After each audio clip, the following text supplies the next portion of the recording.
Le business plan est fait, les gars. Je pensais pas dire ça un jour. Ah si, je pensais dire ça un jour, mais après toutes ces nuits sur ce putain de business plan, franchement, ça fait grave plaisir. Je vais vous montrer tout ça. Ah, attendez. Je vais pas juste vous montrer tout ça. En fait, si vous regardez sous la vidéo, il y a mon mail. Vous pouvez simplement écrire à mon mail et je vous envoie mon business plan. Je sais pas pourquoi, j'ai décidé, voilà, c'est gratuit, c'est pour moi, c'est open. Oui, je fais pas trop de prévention d'information.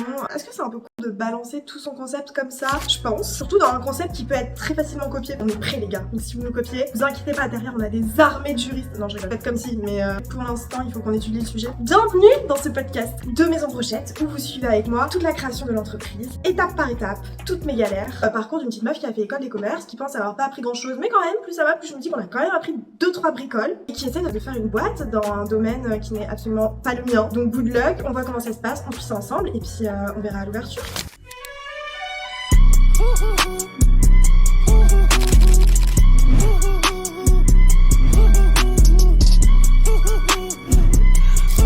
Business plan. Déjà, pourquoi on fait un business plan? Pour qui on le fait? Comment on le fait? Pourquoi on le fait? Bah ça va avec le pour qui, parce que à la base, si tu fais un business plan, c'est quand même pour la banque. C'est-à-dire pour demander un crédit, donc tu dois financer ton entreprise. Là, t'as besoin de 200 000, bah t'as pas forcément 200 000 dans ta petite tirelire en cochon. Donc tu dois aller toquer à la porte des banques pour demander un crédit. Le crédit, il te le donne si t'es capable de montrer par A plus B que ton truc est à peu près rentable, viable, durable. T'as un retour aussi assez rapide sur investissement pour pouvoir être en mesure de rembourser le prêt, les échéances et tout, suivre l'échéancier, pour que la banque soit en confort avec ton projet. On le fait aussi pour soi, pour l'équipe, pour poser ses idées sur le papier, pour concrétiser son concept. Nous, ça nous a été très utile, alors surtout quand on est plusieurs dans le projet, ce qui est souvent le cas quand même. Nous, on est globalement 3, donc 2 associés, PH et moi, plus notre gérant. Le fait de pondre ça permet de se poser des questions au fur et à mesure, de prendre des décisions, de confronter nos points de vue et d'avoir un vrai projet, concept, posé, écrit sur un papier. Pouvoir parler de ce concept avec tous les détails qu'il y a derrière, mais de manière synthétique. On va reprendre partie par partie. Sachant que c'est pas la version définitive. Là, je pense, prochaine étape, donc c'est la semaine prochaine, je vais me coller les rendez-vous dans les banques là. Donc je vais aller voir 3 banques, 4. Le but c'est que j'ai au moins 2 banques qui acceptent et qui me proposent un taux différent pour que je puisse comparer et choisir le meilleur taux. C'est un peu le but, donc s'il faut en faire 10 pour en avoir 2 de bons, bah j'en ferai 10 pour qu'il y en ait 2 de bons. Donc this document est strictement confidentiel. Mort de rire, je le publie sur YouTube. Première étape, table des matières. 1. Résumé du concept en une page, notre idée synthétisée et les forces majeures. Partie qui se finit par la demande en financement, donc on dit tout le concept et tout.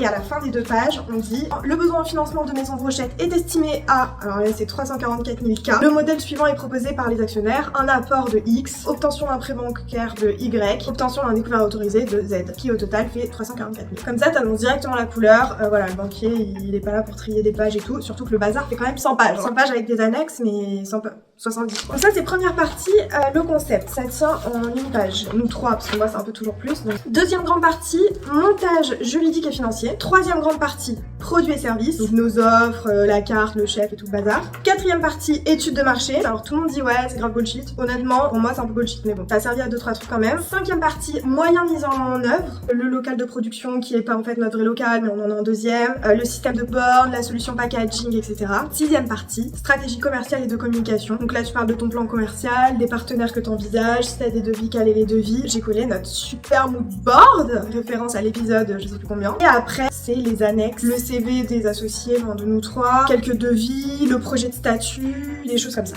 C'est parti, première partie, le concept. On a mis une page de présentation pour avoir une petite vision, notre concept en une phrase, notre ambition. Donc nous par exemple c'est de créer un nouveau produit, la brochette premium, qui se consomme dans un nouveau lieu, le bar à brochette, et dont l'ambition serait de viser à terme la grande distribution. Ainsi se crée la marque Maison Brochette. Nos points forts. 1. Le format convivial, ludique, souple, qui rend possible une modularité des recettes et des lieux. Le support ludique qui permet de revisiter les classiques de la restauration française et qui est modulable, on peut faire entrée, plat, dessert ou à la carte un peu des sous. 3. Un produit commercialisable via différents canaux, restauration sur place, sur le pouce le midi, pour les cocktails d'entreprise, etc. Donc autant de chances d'avoir un truc qui marche. Et 4. Un concept dans l'air du temps qui conjugue un positionnement qui se rapproche des codes de la bistronomie avec un service rapide dans le cadre d'une gestion opérationnelle optimisée. Donc notre ambition, on veut faire un premier restaurant pilote qui nous permet de conceptualiser nos idées, etc. Pour après envisager à moyen long terme une croissance en propre ou en franchise, mais pour nous ce sera plutôt en franchise. Besoin de financement, et je vous en ai parlé il y a 2 secondes. Et dernière phrase de cette partie, l'objectif de ce business plan est d'obtenir un prêt bancaire de 214 000 € et un découvert autorisé de XXX.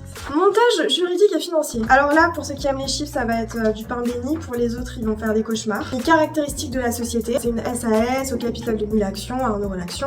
La présidente de la SAS, c'est... On peut mettre un petit diadème sur la tête. La société est domiciliée au... Nous, c'est 60 rue François 1er, c'est la domiciliation de Legal Place. Les petites contraintes réglementaires qu'on a listées, permis d'exploitation, pack hygiène, la licence petite restauration. Là, ça sert pour montrer qu'on est au courant un petit peu de où on s'engage et ce qu'on fait. L'équipe a le petit background de chacun, le rôle de chacun pour l'entreprise. Donc voilà, nous, c'est vraiment pour dessiner le schéma. PH, t'as un avocat, lui, il est associé. Moi, c'est un peu la financière, je suis associée. Frédéric, c'est notre gérant, c'est l'expert de la food. Et notre chef, la food. Montage financier. Alors là, il y aura une seconde vidéo où je vais parler du prévisionnel Excel. Parce que le business plan, papier, PDF, Word, ce que tu veux, le blabla quoi, qui se lit en miroir du prévisionnel Excel qui synthétise tous les chiffres et les prévisions dont on parle dans le montage financier. Ça, je l'expliquerai plus dans la vidéo dédiée à l'Excel, mais dans les grandes lignes, on a fait une partie où c'est chiffre d'affaires, donc tu es censé faire ton panier moyen, ton ticket moyen, le nombre estimé de commandes, qui en fait est la réponse à ton étude de marché qui est partie 4, avec une variation entre 2023 et 2024, enfin bref. Donc le chiffre d'affaires, ça ce sera une partie de l'Excel dont je vous parlerai dans la prochaine vidéo. Ensuite, il y a 2 prévisionnels différents, qui chacun sont faits sur 3 ans. Alors moi je l'ai fait sur 3 ans, mais 2 exercices, parce qu'en fait depuis 6 mois, tous les frais qu'on engage, etc., je le comptabilise comme une des années quoi. Donc j'ai fait sur 2 exercices avec le restaurant ouvert, mais 3 années. Franchement j'avais la flemme de le faire jusqu'à 2026, je sais déjà même pas ce qui va se passer dans jeudi prochain. Alors. Donc il y a 2 types différents. Le premier c'est le prévisionnel comptable. C'est le charge et produit avec tous les montants achetés, sans le mécanisme de TVA qui correspond à la trésorerie. Donc ça donne tous les ratios EBITDA, EBIT, EBE en français, tous les ratios de marge qui permet de jauger tes seuils de rentabilité, etc. Et deuxième partie, t'as les mêmes Excel version trésorerie. Et donc la trésorerie, c'est non plus charge et produits qui sont la compta, mais c'est décaissement et encaissement qui sont la trésorerie, le vrai cash. Et donc là-dedans, c'est tous les frais TTC, parce que c'est les réelles entrées, les réelles sorties d'argent. Faut intégrer à la fin de ce tableau les mécanismes de TVA, pour pas intégrer pour le coup les dotations et les amortissements, parce que là, t'as une première partie dans l'ouverture, enfin les mois d'ouverture, où c'est les investissements. Et en fait, tout ce qui est investissement amortissable, dans le tableau prévisionnel trésorerie, tu les mets, tandis que dans l'autre, ils se retranscrivent via les dotations et les amortissements. Bref. On en parlera dans la vraie vidéo sur l'Excel parce que c'est un délire à part entière. En tout cas, la partie se conclut par la magnifique partie sur SIG, CAF. Donc SIG, c'est solde intermédiaire de gestion. CAF, c'est capacité d'autofinancement, seuil de rentabilité économique et tout le tintouin. Donc ça, c'est un peu les ratios financiers qui sont la conclusion de tous tes tableaux, où tu vois où est-ce que tu fais tes marges, où est-ce que tu es rentable, etc.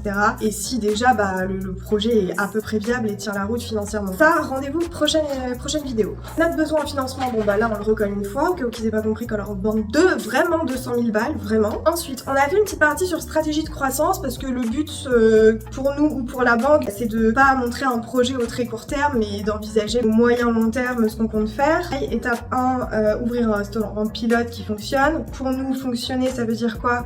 Ça veut dire commercialiser un nouveau produit qui est apprécié, mettre en place un outil de production solide, faire émerger un modèle de gestion rentable et créer une marque et une ambiance unique dotée d'une véritable âme. À moyen terme, ouverture d'autres restaurants dans Paris et création de synergie. Parce qu'en fait, tu concaténettes, waouh, je vis dans un Excel. Consolide. Tu consolides des frais fixes, par exemple les coûts marketing. Là, on paye X milliers d'euros pour créer le branding de ce restaurant, mais si on en ouvre 2, 3, 4, en fait, on va réutiliser ça.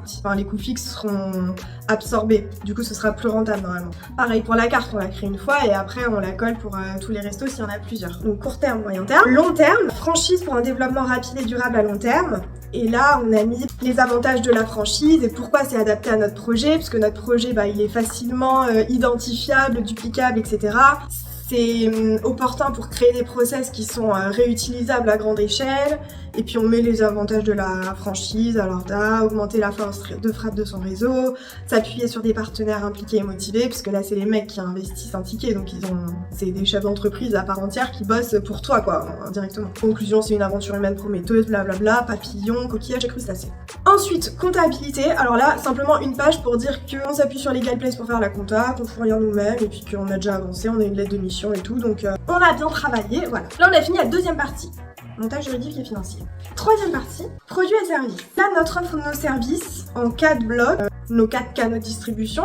Donc, un blabla sur la vente sur place, un blabla sur la vente à emporter, un blabla sur la livraison privée, une partie sur le catering, le service B2B, les cocktails pour les entreprises et compagnie. Ensuite, nos belles brochettes, la carte, donc qui est une ébauche de carte parce qu'on attend que le chef bosse dessus. Ça, autant vous dire, c'est moi qui ai pondu la carte, donc voilà, hein, c'est juste pour avoir une idée. Le chef qui est incroyable parce que bon, on est bien gentil, un avocat, une financière et un gérant qui font de la bouffe, mais en fait personne ne cuisine dans l'histoire, donc j'en fais un peu des tartines sur le chef qui est incroyable, donc c'est pas très compliqué de faire des tartines sur lui. En expliquant qu'on ne dépend pas non plus que de lui. L'idée c'est de faire des partenariats avec d'autres chefs parce que ça fait partie de notre stratégie marketing. Ensuite, étude de marché. Plusieurs options pour l'étude de marché. Soit vous la payez via un cabinet d'études de marché. Pour la restauration, t'as Gira Conseil. On avait pris rendez-vous avec eux, très bien.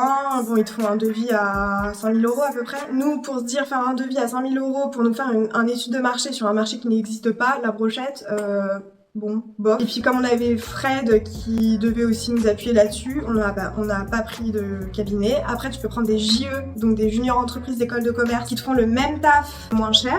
Mais ça reste cher quand même, hein. Je me suis renseignée, tu payes bien 2000-2500 balles pour ton étude de marché. Fait par des petits gars d'école de commerce qui te partent en OB tous les jeudis soirs à se murger la gueule.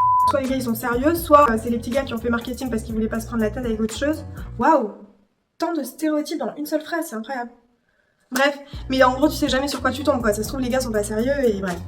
Donc tu peux aussi la faire tout seul, basée sur des données que tu prends toi comme un grand sur internet, l'INSEE et compagnie, sachant que l'étude de marché franchement... À Paris, en plus, c'était tellement au niveau de la micro-rue. Donc, je l'ai faite moi-même. Une première page sur le marché de la restauration en 2023, à quelques grands chiffres, comment ça évolue le chiffre d'affaires depuis 5 ans, l'impact du Covid et compagnie. Après, j'ai chopé une étude récente un mix entre KPMG, Gira, on en parlait, et l'addition. Prendre toujours des documents sourcés déjà, on balance pas un chiffre sans coller une source. Tout le monde nous l'a dit 500 fois à l'école, on n'invente pas des chiffres nous-mêmes, à part si effectivement on est allé sur le terrain, ce qu'on est censé faire. Hein. Regardez combien de clients entrent par jour dans la boutique, se coller devant une boutique pendant 24 heures, etc. À part si on fait ça, dès qu'on prend un chiffre, on les source. Voilà, donc si on prend des études officielles, donc il y avait celle-là qui était du 19 janvier 2023, donc il faut qu'elle soit récente, sinon ça sert à rien, vu comme les choses évoluent tous les 4 matins. Avec les tendances qui se dégageaient, coût des matières premières et stratégie d'achat sont la priorité des restaurateurs, parce que les prix montent, les 5 tendances principales. Après, les chiffres d'affaires selon les principaux secteurs de marché, donc entre les restaurants classiques, les fast-food et la vente à emporter. De là, conclusion que la vente à emporter et la livraison est une tendance phare. Et ensuite, maison brochette dans son marché. Et là, on a mis 3 semaines à répondre à une question. Mais c'est quoi le marché de maison brochette en fait? Parce que le marché de la brochette, ça n'existe pas. Et en fait, on a trouvé la réponse. Le marché, c'est la restauration à service rapide. Ça veut dire donc de la restauration, mais qui est différent des restaurants classiques parce qu'il y a un service rapide et un service à table minimal, avec une carte limitée, etc. De là, il faut trouver ses principaux concurrents. Dans ton marché, hein, pas dans le marché à restauration. Là, on est passé sur un autre stade de l'entonnoir. Les entreprises les plus importantes en France, donc pour le service rapide, là, donc il y a McDo, Youm, Groupe Bertrand, Groupe Holder, etc. Et ça, une fois que t'as trouvé ton marché, il faut se situer dans ton marché. C'est-à-dire, nous, comparé à ce qu'on imagine de ce marché-là, on se situe où on est plus dans un positionnement élevé, on est plus dans un prix bas, on est plus dans une qualité de service pas ultra rapide comme McDo, mais un tout petit peu en dessous, etc. Donc ça, faut essayer de l'écrire. Et après, il y a une matérialisation qui, pour moi, est un des seuls trucs importants dans les études de marché, c'est de faire les cartes de positionnement. Tu chopes tes concurrents. Donc nous, par exemple, on n'a pas de concurrents vraiment, il n'y a pas de bar à brochette qui existe, mais on se situe un peu comme les sushis, comme les bao, genre Bao Family, comme les Homer, tu sais, les lobster rolls incroyables. Et on essaye de se positionner par rapport à eux pour en déduire qui on est en fait. Ça nous aide à comprendre nous-mêmes notre identité et savoir sur quoi il va falloir mettre l'accent pour dire nous on est ça et que cette identité que nous on conçoit elle soit comprise par le public. Et des cartes de positionnement, donc tu peux en faire plusieurs parce que c'est toujours 2 axes et tu peux mettre ce que tu veux dans les axes. Nous on en a fait 3. La classique, prix quantité. Nous on se situe plus sur un prix élevé. et sur une qualité élevée, un peu comme les sushis, un peu comme Homer. On a fait sur l'approche client et après on a fait celle sur le positionnement du service, un axe désordonné, expérience high quality, genre le feu d'artifice, et l'inverse, efficacité, c'est-à-dire ça va vite mais il se passe rien. Et en abscisse, service plus traditionnel ou alors plus rapide. Nous par exemple, typiquement, je trouve cette carte, c'est un peu notre challenge, c'est-à-dire de se situer sur un service rapide, mais avec une expérience quand même intéressante, parce que on a ce petit truc où le serveur rajoute la petite sauce, il y a un petit peu de chaud, etc. On est toujours sur l'étude de marché, hein. Les nouvelles tendances de la restauration en 2023, donc ça c'est important pour savoir si on s'ancre dedans ou pas. Si pas, bah pourquoi est-ce que c'est adapté ou pas adapté à notre concept. Des fois c'est pas adapté, on s'y ancre pas. Des fois bah on n'en avait pas conscience, on identifie que cette tendance elle est là et qu'elle est importante pour les clients et on trouve un moyen de s'y adapter. Donc nous par exemple, 3 tendances principales. 1, des options alimentaires écologiques et éthiques. Donc là c'est facile à adapter partout, hein, à part si tu fais un resto spécialisé dans le barbecue de bœuf, bon, tu peux trouver des alternatives végétariennes, tu peux trouver des emballages qui sont pas produits je ne sais où, etc. 2, l'importance des réseaux sociaux. 3, la digitalisation des restaurants. Donc nous pour le coup on arrive à s'ancrer dans les 3. Et après, une fois que tu situes ça au niveau macro, il faut avoir ta réponse au niveau micro, donc ton entreprise, comment tu réponds à ça. Faut pas juste pondre des grandes phrases comme ça. Il faut dire ça, bah nous en fait nos pics à brochettes ils sont en bois, du coup voilà, on veut faire une carte limitée avec des produits de saison parce que c'est plus écolo. Enfin bref. 2 schémas pour l'étude de marché, donc franchement il peut y en avoir 500 000. Hein. Des gars qui ont théorisé des outils au positionnement et autres, il y en a 50. Nous on en a choisi 2. SWOT, c'est un peu le principal. SWOT, force, faiblesse, opportunity, weakness. Le but c'est de opportunité, de voir, d'identifier s'il y a des trucs à saisir en les listant. Par exemple, nous on a mis le marché du B2B est en demande, le marché de la restauration et services rapides est en progression, de nombreux fonds de commerce sont disponibles suite au Covid, les Jeux Olympiques, tu vois par exemple en écrivant ça, les Jeux Olympiques, on se dit on pourra carrément faire un truc avec les Jeux Olympiques, avec le nombre de touristes qu'il y a. Nous on fait un truc bien Frenchy touristique, un peu cher, en l'occurrence les gens qui viennent payer 2000 balles de place au JO ont quand même un minimum de pouvoir d'achat pour acheter les brochettes à 4 €. Il y a clairement un truc à faire, donc c'est quand même pas mal. On dit souvent que ça sert pas à grand chose, mais ça peut donner des idées. Marché très concurrentiel, inflation en hausse, hausse du coût de l'énergie, manifestations imprévisibles avec les casseurs partout dans Paris. Genre si on se met sur le boulevard Voltaire, autant te dire, en moins de 6 mois on a la vitrine cassée. Faiblesse, concept facilement copiable. Politique de prix rend difficilement ajustable, parce que quand tu fais des brochettes à 4 €, si ta matière première augmente de 10%, 5%, etc., bah tu peux pas faire 4,15 €. T'es obligé de continuer à faire des prix ronds pour avoir un minimum de cohésion, quoi. Donc, à la fois ça peut être une weakness, à la fois ça peut être une strength, parce qu'au bout d'un moment, quand ça augmente trop, tu passes au palier d'après. Strength, pas de concurrent direct, effet nouveauté, originalité du concept, bref, tout ça. Voilà, après les 5 forces de porteur, le but de ça, c'est de connaître ton intensité concurrentielle. Est-ce qu'elle est forte, pas forte ou pas? Via 5 forces différentes: pouvoir de négociation client, pouvoir de négociation fournisseur, menace de nouveaux entrants, menace de produits de substitution et concurrence intrasectorielle. Et à chaque fois, tu fais l'état des lieux et puis tu réponds. Menace de nouveaux entrants, risque important de copie du concept, Conclusion, nos barrières à l'entrée doivent être fortes, protection du concept et tout, on doit adopter toute une stratégie pour ça, quoi. Ensuite, moyens mis en œuvre. Donc un blabla sur le local, où on dit on recherche ça, même si ce sera pas le final, on trouve le local qu'on imagine et qui irait parfaitement à notre concept pour utiliser ces prix-là pour alimenter notre Excel derrière, savoir un petit peu le périmètre géographique qu'on vise. Et ensuite, le local de production. Donc nous, c'est un peu particulier parce qu'on pense produire en banlieue dans un local, un labo que tu loues pour vendre sur place dans notre restaurant avec juste des dernières préparations sur place, la petite sauce, le petit réchaud, la plancha et tout. Ressources clés, le petit organigramme, la masse salariale envisagée, donc là on fait un planning horaire, après t'en déduis combien d'heures il te faut par jour, après combien de CDI il te faut comme ressources, et après l'estimation de la masse salariale. La solution packaging, donc ce qu'on imagine, parce que nous c'est une vraie question le packaging, pour pas que les brochettes se mélangent. Puis après plan commercial, faut toujours synthétiser avec des titres, des sous-titres et tout, pour pas avoir des gros blocs de pavés, ça. On s'adresse quand même à des banquiers, quoi. Donc à la base, tu t'adresses pas non plus à Gallimard, que ce soit lisible mais très rapidement. En fait, personne ne va lire ce truc, à part ma mère. Donc faut être synthétique quand même. Dis la meuf qui a fait 100 pages. Les partenaires, là on a mis notre agence de com, les têtes de pub, on vous love. Et emblème peut-être pour l'influence, mais finalement on est peut-être plus sûr de nous, on va peut-être changer. le petit site internet qui j'y pour mettre toute seule comme une grande, et le moodboard que vous avez déjà vu. Et après, annexe, projet de statut, CV de l'équipe, lettre de mission comptabilité, un devis pour les têtes de pub et un devis pour anglais. Conclusion, faut avoir un minimum le temps. Si vous aimez pas trop dormir la nuit, c'est bien, ça aide. Les jours fériés, si vous aimez pas trop faire des trucs sympathiques, ben faites de business plan, parce que franchement ça prend du temps. Honnêtement, pour faire ça, je sais pas combien de temps j'ai mis, mais je sais pas, 50 heures.